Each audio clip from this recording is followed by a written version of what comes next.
такий звір живе у мене у прибиральні на дачі.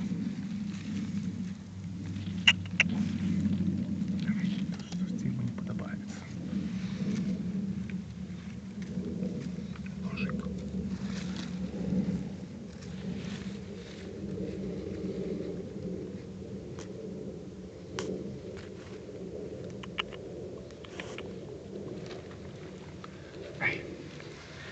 Вирішив пасти. Божик. Ну все, утек.